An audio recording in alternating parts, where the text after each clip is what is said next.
Ce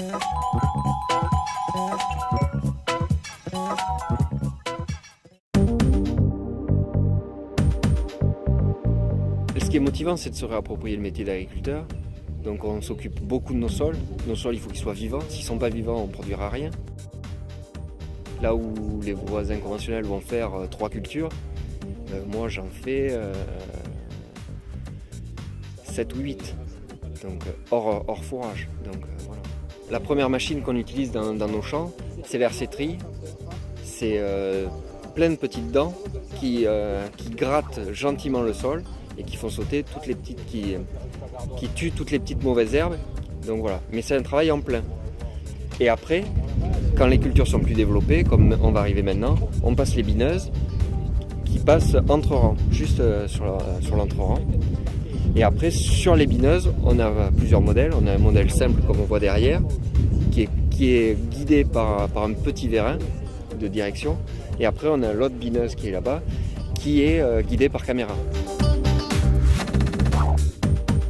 On n'utilise plus de produits chimiques, c'est l'argument de base.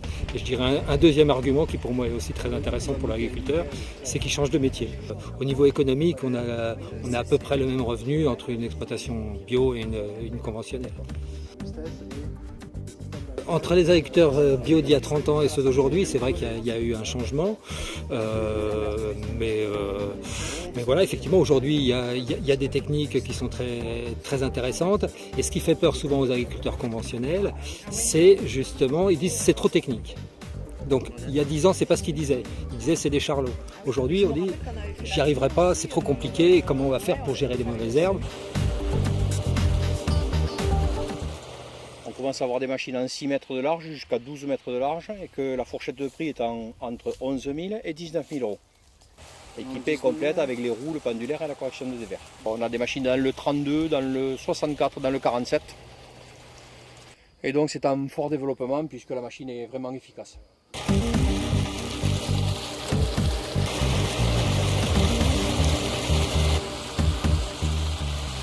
C'est quand même dans l'objet de l'association effectivement de promouvoir des pratiques plus respectueuses de l'environnement, d'aller jusqu'à la valorisation aussi du produit, parce que ce qui est intéressant derrière la mise en œuvre de pratiques alternatives, c'est aussi de pouvoir vendre et différencier son produit et le vendre à on va dire, un prix plus rémunérateur qu'un produit standardisé et industriel.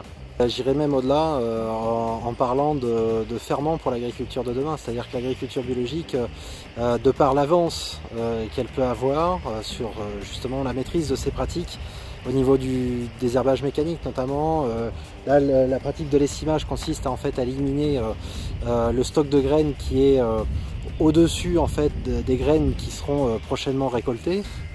Donc là c'est vivre avec son environnement, avec son sol, avec ses plantes, et puis mettre en place des itinéraires techniques qui correspondent le mieux aux cultures. Aujourd'hui, c'est ce qui peut inquiéter le plus en fait les agriculteurs de l'agriculture conventionnelle pour un passage en bio, c'est la valorisation, c'est-à-dire la structuration au niveau de la filière. Et il faut travailler, je dirais, main dans la main entre l'amont de la filière, donc les producteurs, et l'aval, c'est-à-dire tout ce qui est organisme qui structure les marchés autour de l'agriculture biologique.